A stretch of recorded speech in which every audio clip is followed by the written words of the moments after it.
আমরা বলতে চাই, আজকের এই মহাসমাবেশের পরে সরকার অবশ্যই এই হিজবুত তাওহীদকে নিষিদ্ধ ঘোষণা করতে হবে। আমি বলতে চাই, এদেশের প্রতিটি বালিকণায় উলামায়ে কিরামের রক্তের গন্ধ পাওয়া যাবে।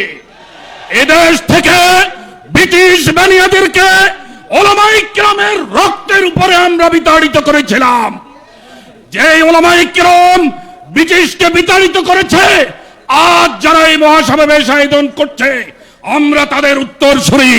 সুতরাং সরকারকে বলবো, চুনোপুটি সামান্য জনগোষ্ঠী হিজবুত তাওহীদের মন খুশি করে যদি তাদেরকে নিষিদ্ধ ঘোষণা না করা হয়, তবে আমরা জানি, সরকার জানে, আমাদের সাথে সরকারের মুখে মুখে মিষ্টি ভালোবাসা রয়েছে, ঠিক না?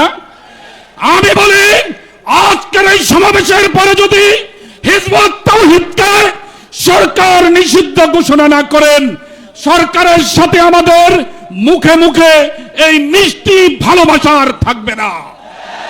সরকারকে ভয়ঙ্কর পরিণতির জন্য প্রস্তুত থাকতে হবে। আমরা গত ফ্যাসিবাদী সরকার খুনি হাসিনার সরকারকে বিতাড়নের জন্য 2013 সালে শাপলা চত্বরে আমরা আজান দিয়েছিলাম। সেই আজানের জামাত কায়েম হয়েছিল 2024 গণঅভ্যুত্থানের মাধ্যমে। যাই হোক, আমরা আজকের এই গণসমাবেশ থেকে সকলকে উদাত্ত আহ্বান করব, পাড়ায় মহল্লায় জায়গায় জায়গায় মসজিদ কেন্দ্রিক হিজবুত তাওহীদের বিরুদ্ধে ঐক্যবদ্ধভাবে দুর্গ গড়ে তুলব ইনশাআল্লাহ। সাইঅ্যাপস, ডাক্তার সিরিয়াল, বিল পেমেন্ট, ক্যাশব্যাক, ব্যবসা বৃদ্ধি আর অনলাইনে আয়ের সুযোগ সব এক অ্যাপে।